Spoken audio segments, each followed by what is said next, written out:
53 seconds to the three riders up front with 10 kilometres remaining in E3. Harelbeke on the front, just getting out of the saddle as he finishes his turns at Enix Stibar. Peter Sagan rolling through, very comfortable up front, as indeed is Geraint Thomas of Team Sky. The news will be received by them that they have pretty much a minute. They've lost a little bit of that lately. They're starting to look at each other. I can feel it coming. Surely an attack is going to happen very, very shortly. The run into the finish, a familiar one to these riders. I may have been doing some riders a wee bit of an injustice. I forgot actually this was a World Tour event, so just when I noticed there, the riders have got radios in their back pockets there. So they have got radio communication, so take it away from the riders. I'd put the blame on the sports directors behind. It's even worse, because they've not been telling the riders to move up towards the front. So I have to, at this stage, apologise to all the riders, because it's not their fault for committing. But again, I'll say for the team directors to put the riders up now, they should have been riding with BMC. These things happen, but you can just see the rider on the radio on the back of Geraint Thomas. But all World Tour events have race radios, all other races do not.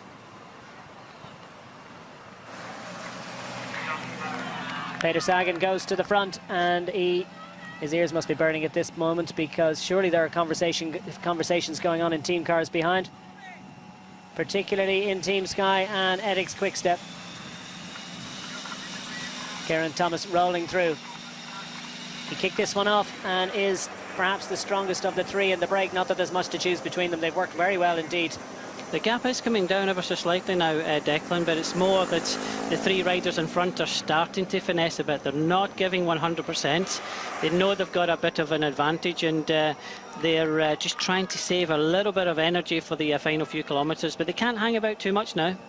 They certainly can't, because Luca Paolini is a man with a huge sense of purpose at the moment, and look at the way that group is strung out. And riders will be feeling very, well, they're going to be feeling tired. It's as simple as that. Not everybody's going to have the same strength. Stijn Vandenberg is probably relieved that he's not asked to do a big turn at the moment. Look around. I'm not going to the front. And that big stall could be all that the three riders up front need to hear. And now Christoph is towards the front. Alfredo goes on the attack on the right-hand side. I just don't understand some of the tactics here. Why just take them off the front? It was coming down. It's 40 seconds. Three strong riders in front, and again, the questions have to be asked the sports directors behind. What are they doing? What are they playing? They're just throwing this race away now.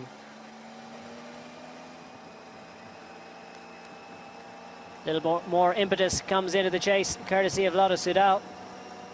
You see, 6th or 7th rider in line is the imposing figure of John Degenkolb. Increasingly frustrated. Jon Alfredo has closed the gap to within 38 seconds now. And there's a little bit of glass cranking going on up front for sure, as Geraint Thomas rolls through, Stibar rolling through too, and Peter Sagan all taking it in turns and using pretty much the same amount of energy, and not quite as much as it was. This a very, very dangerous game of cat and mouse. It is 38 seconds now, 7.5 kilometres to go, and three very strong riders in front, starting to finesse, starting to look at each other. But why, oh why, did Katusha just automatically stop riding there? I just don't know, because they have got one of the fastest finishers in this group behind, Christoph. And, you know, these three riders have fully committed, so they were pretty much almost guaranteed if they'd have brought these riders back at a podium place with Christoph. Okay, John Degenkolb's there, but it would have been close. But are we going to rue seeing a group sprint? These three riders going to stay away? It's in the balance again for pretty much the second time. When BMC came towards the front, nobody wanted to help. They lost Van Avermaet, then the other teams wanted to ride. Then they've sat up, and there's a bit of disarray in the group behind. These three riders are still ploughing on, but you can see them starting to ease ever so slightly back, starting to think of the last few kilometres. You're in the Team Sky team car. How do you call it for Geraint Thomas? When? He has to get rid of... they can't mess about too much now. It's only 38 seconds, so you think that he would have to learn from last year. He cannot ride Stibar and Sagan towards the finish, and in fact, Stibar and Sagan are, I think if Geraint Thomas goes on the attack, I don't think either Stibar or Sagan would want to combine with each other. They'd probably look at each other. So for getting to win, he has to surprise them. I think if he really hits them hard with about possibly 3 kilometres to go, that Stybar and Sagan may look at each other. So when is this attack coming? Surely, very shortly.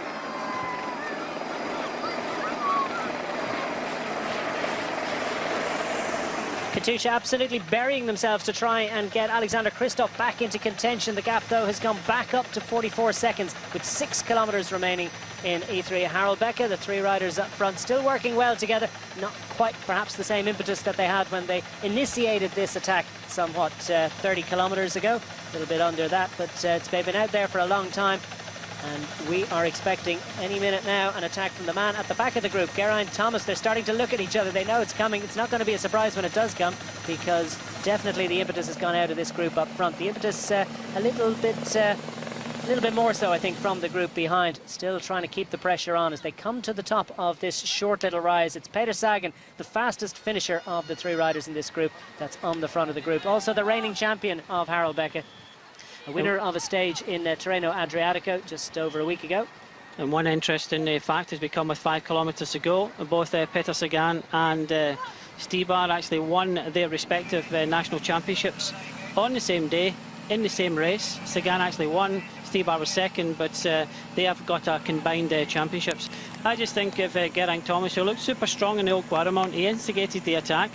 If he goes on the attack with about 3 kilometres to go, then I think that Sagan and Stybar may look at each other, and it's a great opportunity to get a very big win for Thomas. Big opportunities coming up for several riders. 41 seconds. The gap is staying steady, and is surely enough at this point if the 3 riders up front continue to ride at this tempo. Thomas goes to the front, riding through what's going through the mind of the Welshman. E3 Harelbeke would represent a very, very significant addition to his palmares indeed. Stybar surely doesn't want to go to the line either with Sagan. There's pressure on all 3 of them. Geraint can maybe relax a bit. He goes on the right-hand side, as we said, 4.3 kilometres to go. A big attack now by Geraint Thomas. Here it comes. We've been waiting for it. Finally it comes, and he's got the gap. Look at that. Geraint Thomas, he has the strength, and he had saved just enough. And it's Stybar that's going to have to close the gap, because Sagan hasn't got it. The reigning champion is surely not going to win E3 Harelbeke now. If Stybar gets across the gap, will these 2 riders ride it to the line? That remains to be seen, but Stybar is going to have to do something very, very impressive indeed if he's to get to Geraint Thomas. Thomas has raced clear. He's got the gap he required. Sagan has been found out in a big way. He hasn't got the legs, and he'll do well to hang on for 3rd. Meanwhile, Geraint Thomas isn't looking over his shoulder one little bit. If he did, he would see that Zdeněk Stybar has not given up on this one whatsoever. It's a tiny gap between them in real terms, but there is daylight. There's no aerodynamic effect at this point. Stybar desperately trying to grapple his way back onto the wheel of the Welshman. Geraint Thomas pushing for all he's worth with 3.5 kilometres remaining.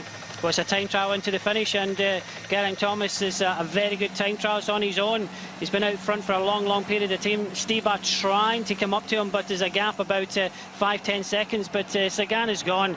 His legs have gone, so Geraint Thomas learned from last year. He never did this last year, finished 3rd, but it does look as if he's got the strength. He did look super good on Old Guaramount. All he needed to do was try and hit them. I thought Sagan and Stybar would start looking at each other, but you can just see the cars starting to move around Peter Sagan, and it's all in the hands of Geraint Thomas now.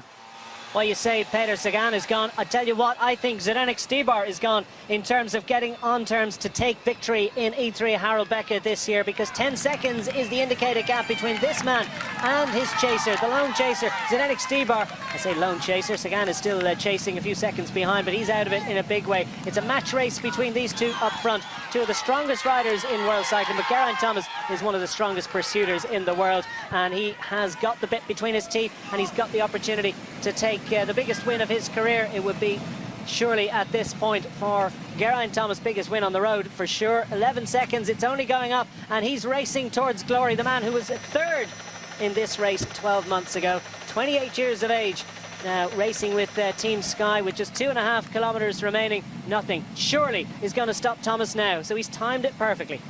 It was a fantastic attack, and he did look strong. He had to go on the attack. He couldn't bring it down to a sprint. 2 kilometres to go.